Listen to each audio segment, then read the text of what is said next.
Welcome to Let's Play Retaking Vierville.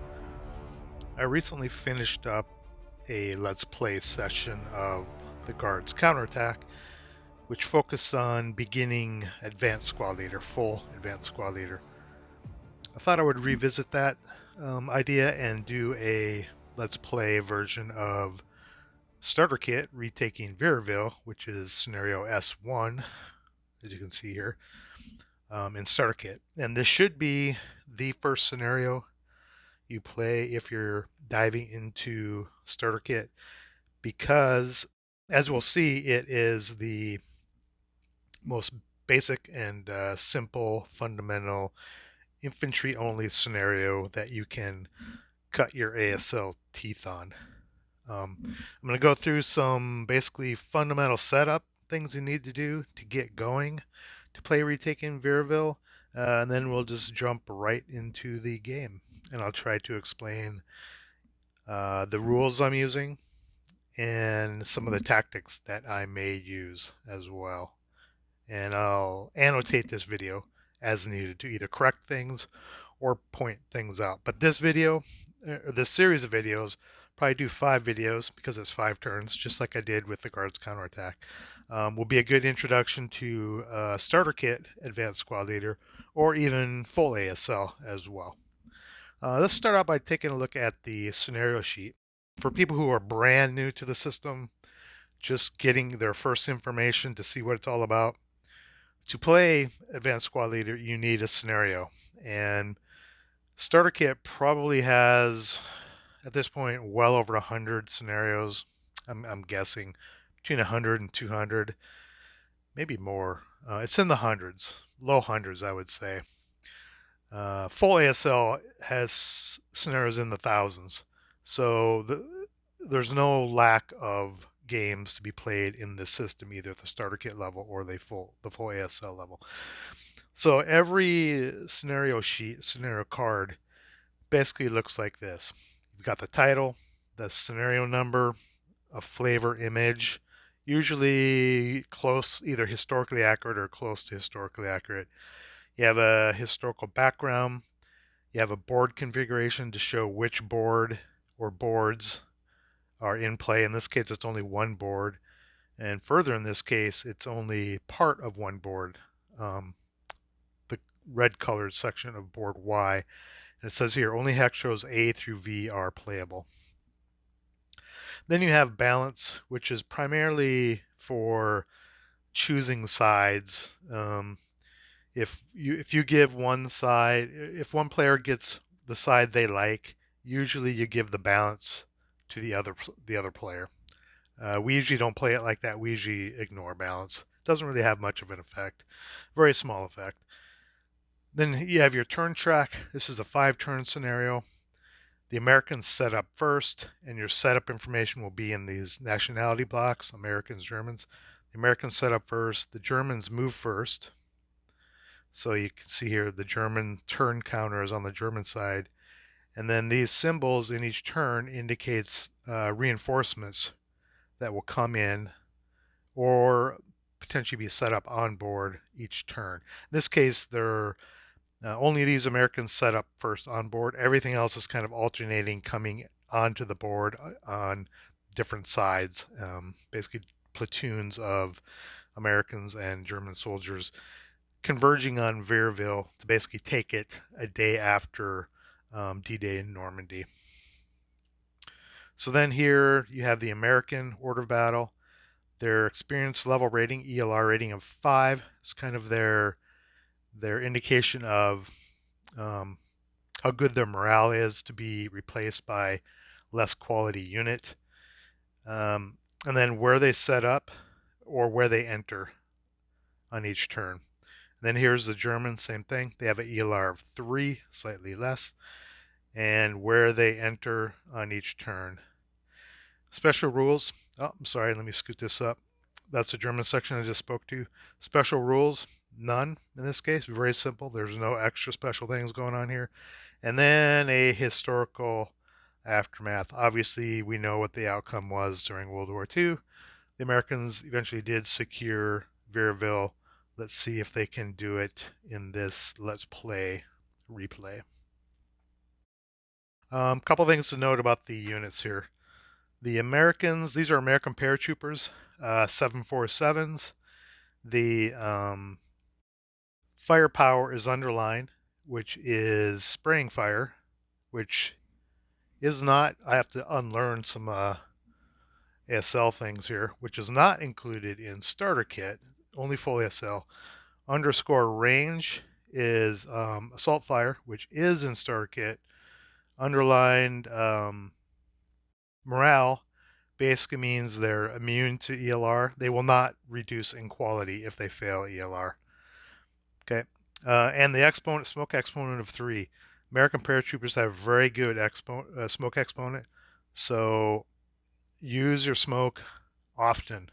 It can save your butt, especially when you're on the attack, when you're on offense, essentially, which the Americans are in this case. Well, it's a little bit back and forth in this scenario. And then here in the Germans, you notice the Americans are all elite paratroopers. There's a half squad paratrooper, 2 half squad elite paratroopers. The Germans are sort of a mixed bag. They have everything from these elite units, 548s, to first line, all the way down to second line as well. So they have sort of a mixed bag in this case. But this is a very balanced scenario. That's the scenario sheet in a nutshell. All scenario sheets look like this.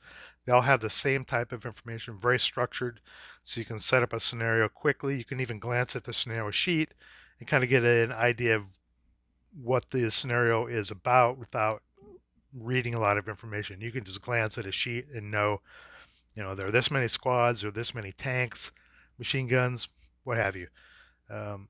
Notice in this case, there are no support weapons, none. No machine guns at all. No demo charges. I thought there might have been a demo charge. Yeah, it's purely infantry. But the Germans do have access. It's 1944. So remember, the Germans do have access to potentially inherent weapon Panzerfaust. They can do Panzerfaust checks to see if they have them and can fire them. Okay, let me slide this aside. Now, what information counters are you going to need in most scenarios? So make sure you pull these out and have them accessible. You'll need several of them for this scenario, and they are prep fire. You're always going to need prep fires, a healthy amount of them, depending on the order of battle of the scenario. You're going to need first fire counters, and on the flip side of that is final fire. You're going to always need these counters. You are going to need desperation morale counters. You're going to need counter exhausted counters if you double time. You will need pin counters, most likely. And you're going to need different versions of residual firepower counters. Typically 1, 2, 4. Yeah, it might pop up to 6 occasionally if you're in close, firing close at something. And in this case, since we have a smoke exponent of 3, you may need an occasional infantry grenade smoke counter once in a while. But for this scenario, you're going to be using these every turn, except maybe the smoke counter. You're going to be probably using these every turn. So make sure you have access to these. There might be a few other I might have to pull out depending on what happens during the scenario, but you're going to need these every turn, every scenario in the squad leader system. And I'll come back with, after that, that's my initial setup. I've got my dice over here, the edge of my dice tower, so you can see the dice. Got the scenario sheet over here on the side, make sure it's out of view. Let me set up the Americans here, and we'll take a cut and come right back. Okay, let's get started with turn 1 of Retaking Vierville. First, I put my map under plexiglass in case I want to do a little annotation on it, which I will be doing here in a second. First, let's mark the victory condition buildings, just so we remember them. Got N6, N5, M4, sorry, N5, M4, and L3. Those are the victory conditions. And the starting setup for the Americans, basically the Americans are patrolling probably through this village, Vierville, to take it just after landing on the beaches of Normandy up here to the north. Yeah, north is that way, towards the beaches. And then German reinforcements during the game are going to be coming in on various sides. Primarily on, the Germans will be coming in primarily on this edge, with one platoon on the first turn coming in on this edge. The Americans are going to primarily be coming on, or all of them will be coming on, reinforcements on the north edge from the beaches. So we have various platoons of Germans and Americans converging on Vierville to duke it out over control of the village, specifically these four buildings here. Okay, let me clean this up.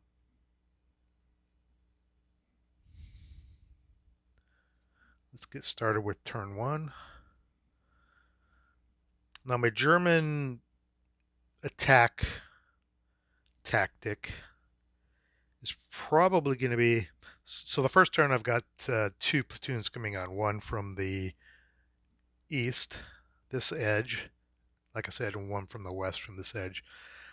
All the Americans are coming on this way. So I have two approaches to this. One is get into the village as soon as I can,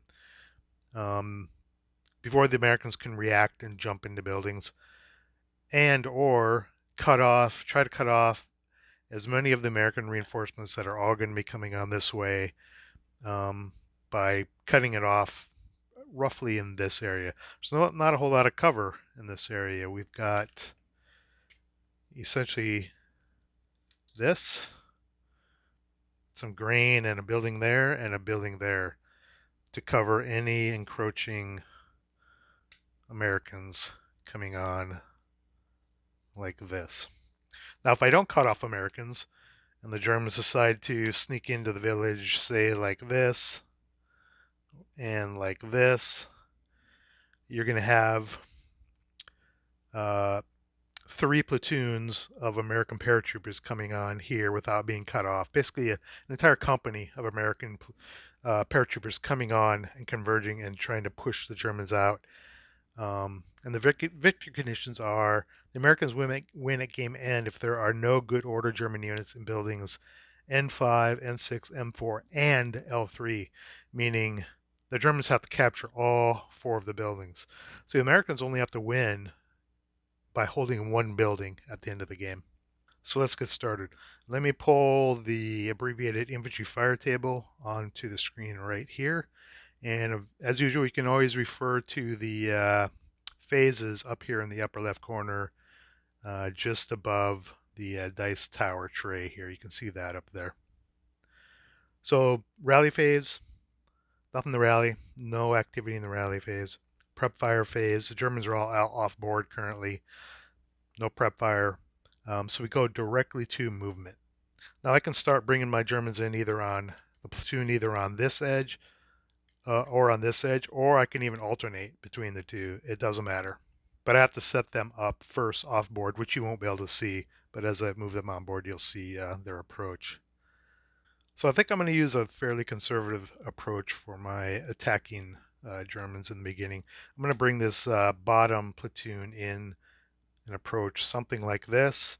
I'm going to bring this other platoon on the other side of the board, probably, coming in like this or like this, to try to approach these top buildings and kind of pincher them, the Americans in there, and potentially having a way to cut off any potential Americans coming through the open here. If I can get a German squad or two, in these areas, I can provide some covering fire this way. So let's start bringing the East Germans on, or the Germans on, not the East Germans, but the Germans on the east side of the board first. Erase that. The Americans really don't have any line of sight in this direction. So I'm just going to move them as a stack, which you normally wouldn't do, but I'm pretty safe here. There's not a lot of line of sight. So I'm just going to go 1, 2, 3, 4. It looks like it's blocked. These guys. Yeah. 4, 5, 6. Jump into that stone building. And then from there I can advance into various locations. And then on this this other platoon on the west side of the board, the upper side, it's 3 447s and a 70 leader. I need to be a little more careful here. They're going to come in. They're going to go 1, 2. Again, I'm moving as a stack, assuming line of sights are blocked. That's 3. These guys might have a shot there. Yeah, it looks like they do. Okay. They're in this hex. This squad here will take a defensive first fire shot at that hex. It's not going to be too bad on the Germans here, even if it's clear, which I think it is. Their range is 4, the middle number. 1, 2, 3, 4, 5 is 5 hexes if it's clear. And it probably, which means our firepower is halved. It goes down to 3.5, which goes down to a 2 over here on the infantry fire table. And it looks like it's going to go through 2 orchard hindrances. So it would be a 2 plus 2 and then -1 for not assault movement. So it'd be a 2 plus 1 shot. The -1 for first fire moving in the open does not apply because the hindrances cancel that. So it would be a 2 plus 1 shot if it's clear. Oops, dang it. Need to work on my tweezer skills. I play too much on Vassal. Let's string up the line of sight. Where's my string? I bet it's clear. Oh boy, is actually, I mean, this is kind of a thick string.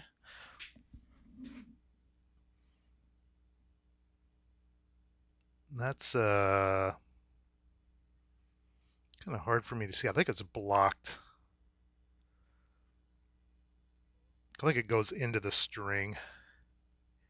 If it was a thinner string, it would probably be on the other side. I think it's blocked. Got 3 movement factors there. The defensive first fired.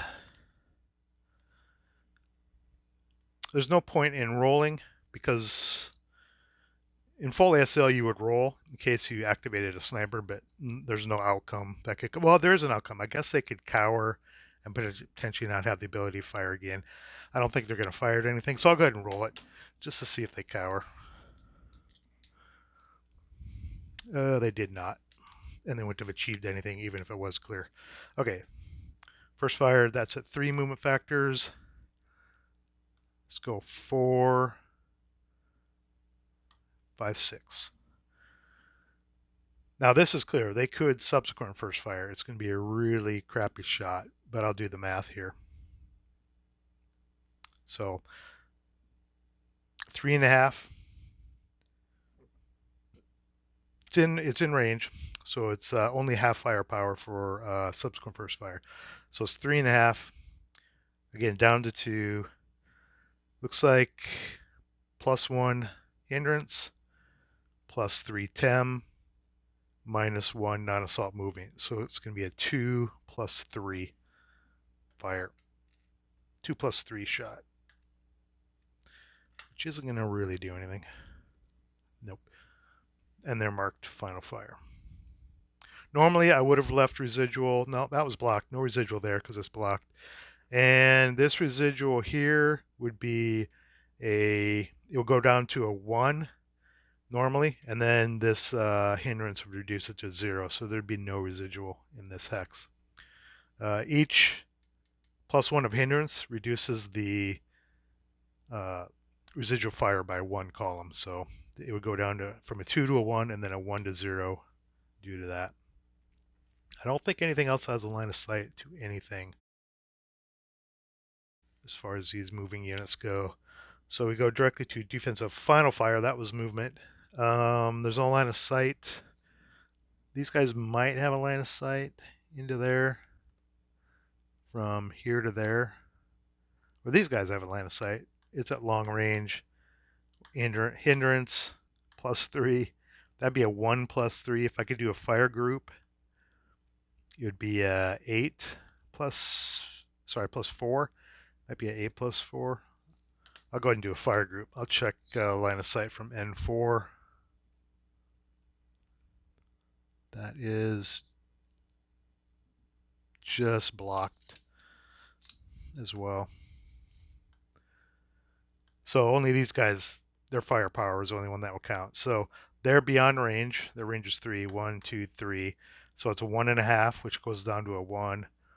+1 hindrance for orchard, +3 tem for building is a 1 +4. These guys are no longer moving. We're now in the final defensive fire phase, final fire. So these guys are not moving, so there's no non-assault movement penalty there. So 1 +4, which is going to be Zippo. Also one for our fire group there, but no such luck. I'm not going to mark them final fired because that's going to be it for defensive fire. Let's remove this final fire counter. You would normally remove residual counters at the end of the movement phase, but we didn't put any residual fire counters out. Advancing fire phase. I have 2 opportunities here. Gassed. I mean, we know line of sight now because the Americans try to take some shots. I know gas can't see them, but they can definitely see them. And I know Corporal Sadler can see this paratrooper squad here. So let's start with gas down here. It's a platoon, 3 squads of 4 firepower, which is going to be halved. They have a range of 6, I believe. Yeah, 6. It's going to be halved, so 12 down to 6. And they're all within range. +1 orchard, -1 leadership, cancel. So it's going to be a 6 +0, or a 6 even shot from gassed fire group to this squad. 6 even. Ooh. 3 on a 6 is a K2, which is a casualty reduction, which that's a good roll. It's a half squad, so this squad is KIA, casualty reduction. Normally, if this was a squad, it would go to a half squad, and then have to take a +2 morale check. But it's a half squad, casualty reduced, eliminates a half squad. So Germans strike first blood early. Guys in the road there.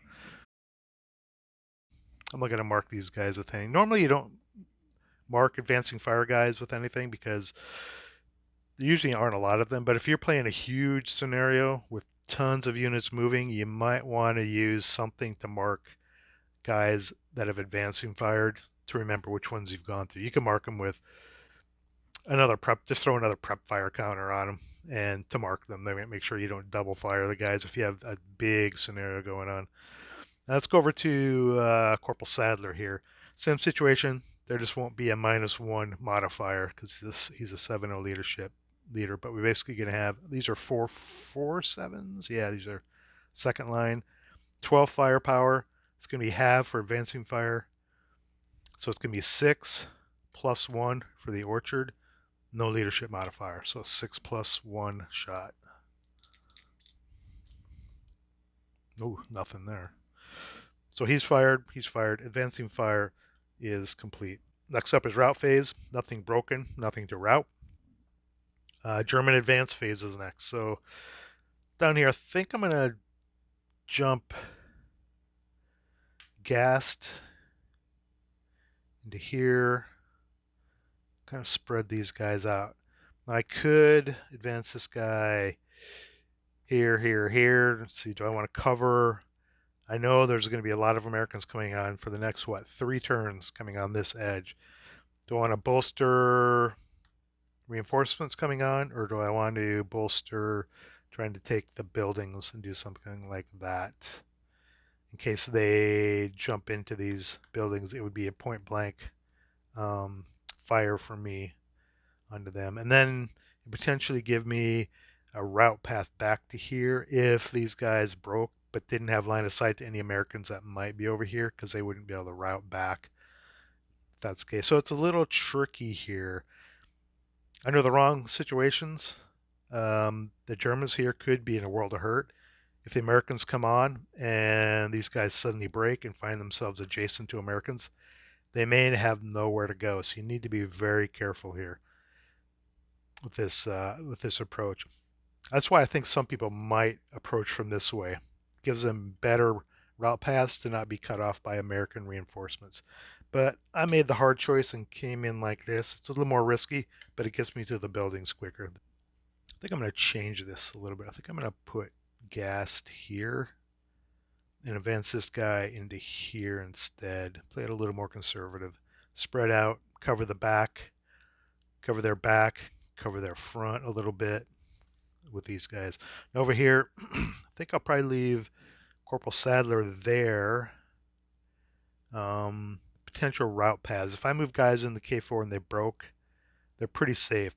They would route directly back to here. They could keep routing back. So maybe I'll put Sadler uh, here.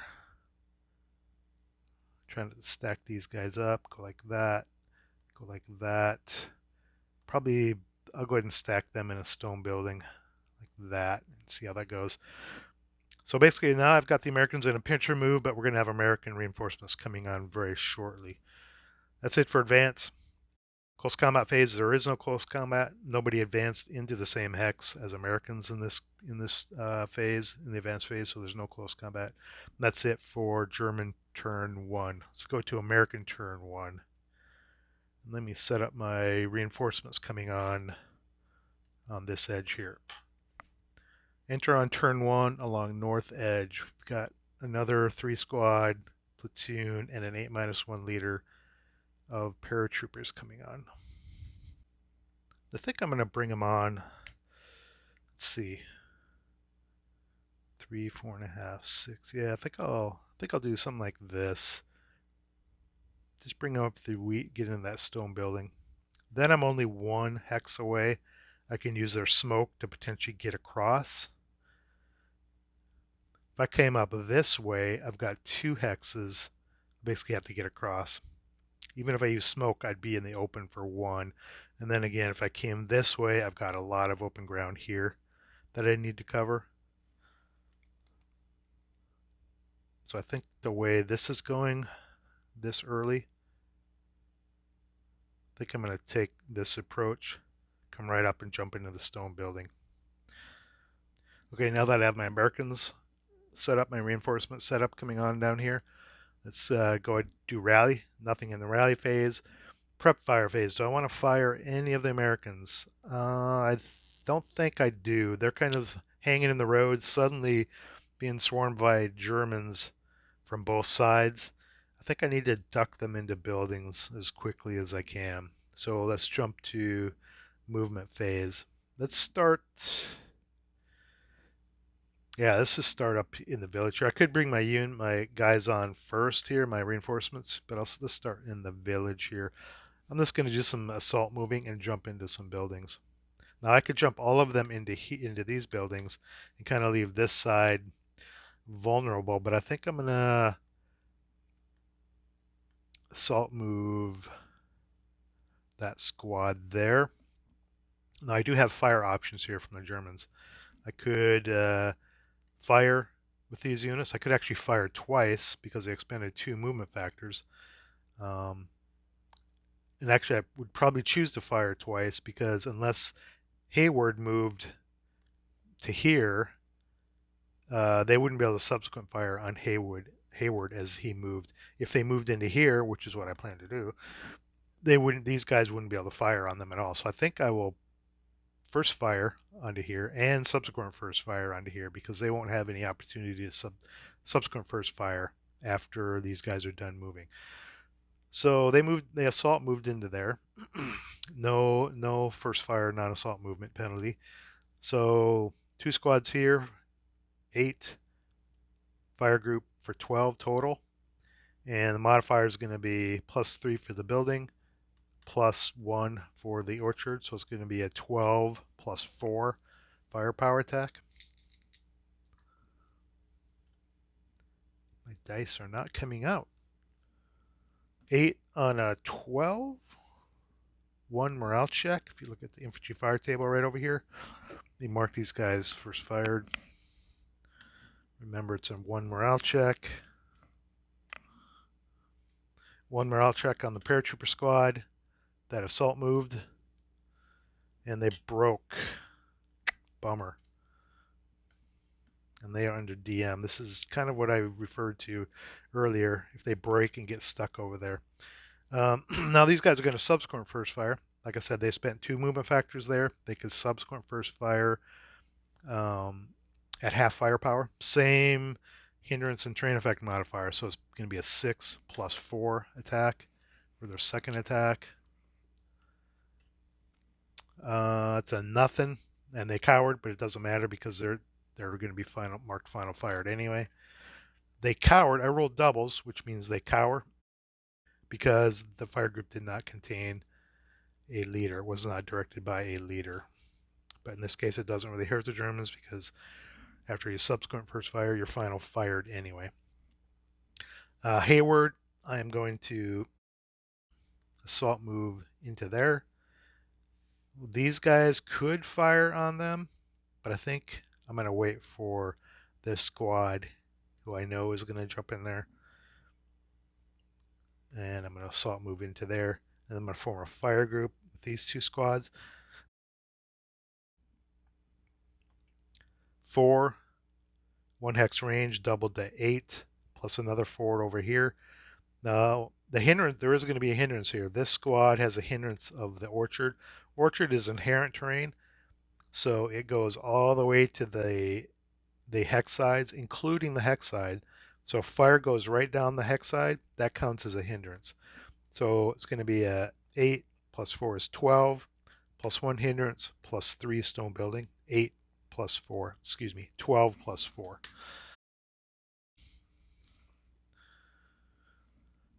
11 on a 12, just missed a pin check. Yeah, I did the math right.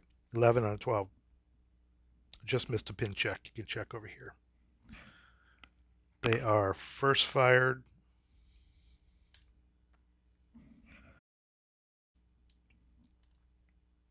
Now, just like over here, this squad spent, even though they assault move, they still spent 2 movement factors to get in there.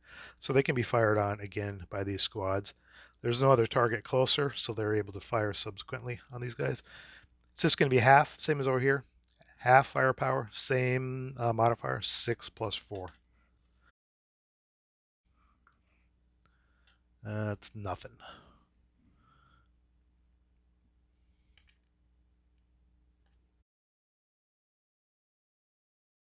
I should be putting residual firepower down. I'll do that in the future, just from an instructional point of view. I'll try to remember that in upcoming defensive fire phases. That's it for movement. That's it for first fire during the movement phase. So let's go to defensive fire, final fire. There is no final fire. Everything's fired except this squad, and they don't have a line of sight to anything. And all the squads marked final fire are unable to fire at this point. So there's no defensive final fire. Let me get these defensive fire counters off.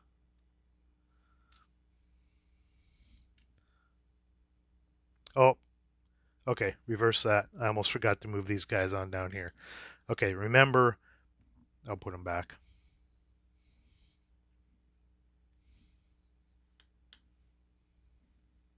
Just for the sake of clarity. Okay, I forgot to move these guys on here. So let's back it up just a tad to movement again.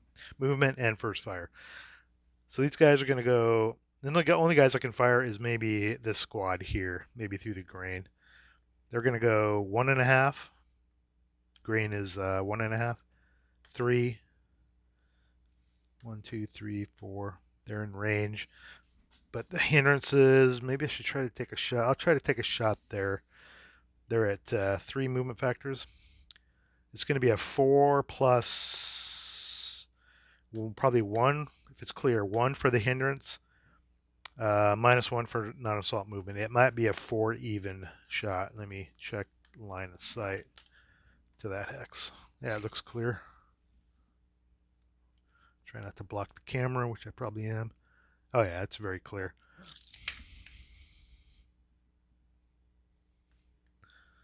They were here, so it's a 4 even. 4 plus 1 hindrance, minus 1 non-assault moving. Moving in open doesn't apply because the grain negates that. 4 even. Nothing. 9 out of 4. So they first fired.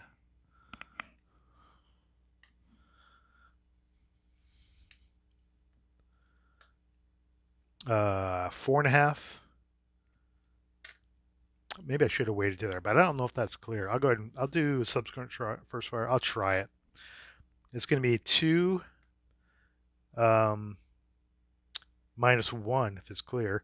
If there's no hindrance and they're non-assault moving, grain does not have a TEM. It's just a hindrance, so there's no TEM. Might actually be a 2 minus 1 if it's clear, which I suspect it might be. Oh, maybe not. Yeah, it is barely clear.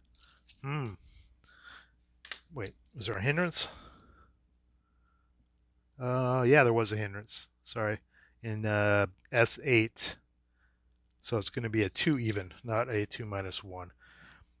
Plus 1 for hindrance just right here. And minus 1 for non-assault movement. 2 even. Oh, okay. So they cowered.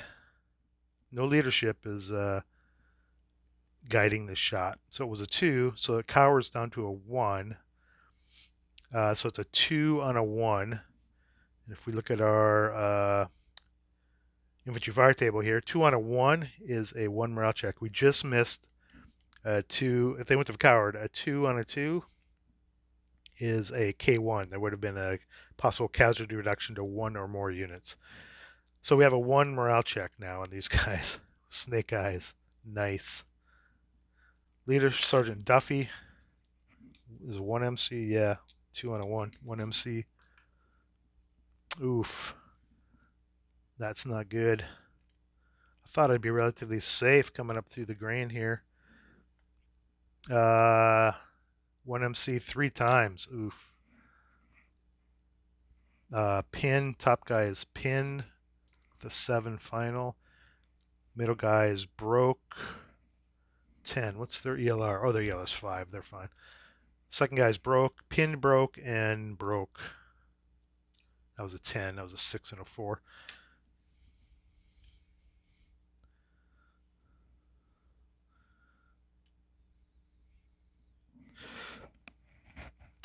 DM.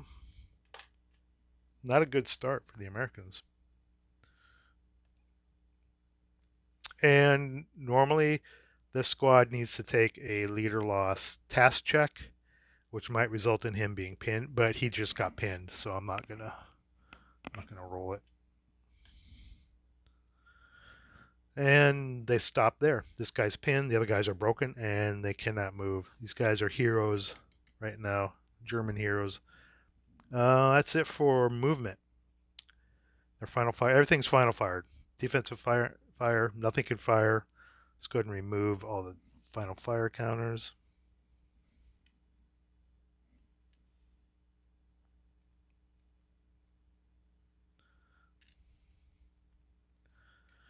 Back to here for a second. That's a lesson in risk versus moving in a stack.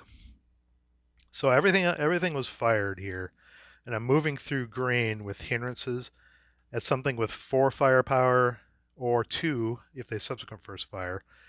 And I moved as a stack because it was going to take me 6 to get to here, so I could advance into the building or spread out from here somehow. I wanted to kind of get to this building so I could do smoke into here next turn maybe and try to get across. So that was kind of a risk versus reward. I thought it was pretty low risk. You don't imagine your opponent's going to roll snake eyes on 4 even and 2 even shots to break that. So the only alternative is I could have double timed everything up here, and they could have gotten here separately, but CX coming through the grain, but they all would have been CX. So I thought it was low risk, moving as a stack, not imagining the Germans would roll snake eyes. So that's a little mini rant on risk versus reward. Okay, advancing fire. That was it for defensive fire. Advancing fire. Yikes! Broken there. Broken. Everything broken and pinned there. All I have is Hayward here. They're all going to fire. They're going to do a fire group. Can't include Hayward because it's a multi-hex fire group. They're going to fire here because if I fired something here, they're going to get the extra hindrance there from the orchard. So now we have some math from. Now let me break. I'm going to break it up. I'm going to go fire this guy here and then this guy here so I could leverage Hayward. So we've got. They're all going to assault move. Let's fire this guy first. So assault movement is you do all your doubling or halving firepower first. You add 1 to that result, and then you round that up to the whole number. So in this case, it's going to be advancing fire takes it down to 3.5, 7 down to 3.5, but it's 1 hex range, so it gets doubled back up to 7, and you add 1 to it, and that's 8. It's not a fraction, so you don't round it up any beyond 8. So you can see with assault fire, we actually got up to the next firepower column of 8. Normally it would have been 3.5 back up to 7, which would have gone down to a 6. So assault fire allows, in some situations, these paratroopers to get an extra firepower column out of it. So it's going to be an 8 plus 3 under there. It's a nothing. I'm going to put prep fire on these guys to mark them as advancing fire. And then same thing here, same sort of math, except we're not going to get a doubling because we're not adjacent. 7.5 down to 3.5 for advancing fire. Plus 1 is 4.5, which gets rounded up to 5, which goes back down to 4 on the infantry fire table. Minus 1 for Hayward, plus 3 building. It's going to be a 4 plus 2. That's nothing as well.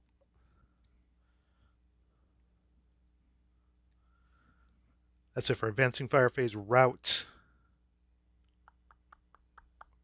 Let me get rid of these. Prep fire / advancing fire route. It is the Americans' turn. They route first. The Germans don't have anything anyway.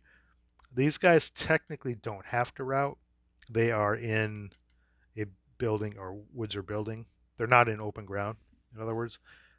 Same with these guys. Technically, they do not have to route. They are not in open ground. But I do want to route this squad here, like I talked about in my concerns before I started the turn. If they break, they should be able to route to their targets would be obviously here isn't going to happen. I could route theoretically here, but I don't want to. It's 3 movement factors. I could route here for 3, here for 3, or here for 3. Those are my choices. As long as I'm not moving towards known enemy units in my line of sight. And if I route to here, I don't think they have line of sight to any of these units that I can tell. So they should be able to safely route to here. And I could route either from here into this hex in this hex and not be interdicted, or this hex and this hex and not be interdicted, because the orchard negates interdiction in this case. And I am not moving closer to these because they are unknown units to me. They're out of my line of sight. So this squad's just going to go 1, 2, 3, jump into that building. Now these guys, do I want to route them? I don't have to. I could route back to the woods and at least get the woods bonus. It's not too far away. And I could put this squad on Overwatch in case the Germans wanted to get tricky and kind of run over here and try to route me off the board somehow. But he's pinned. He's got to stay there.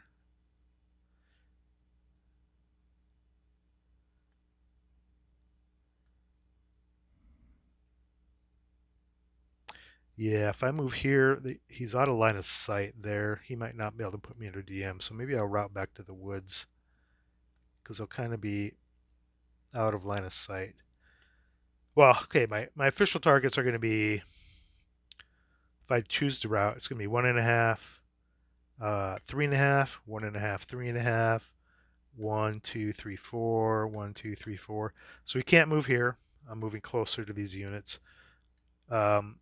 This is closer than these two, so he's going to move. If I choose to route, he's going to route here. So let's route these guys onto that. These guys are pinned, have to stay there. That's it for route. Advance. This kind of screwed up my plan because I was gonna advance the leader in the squad.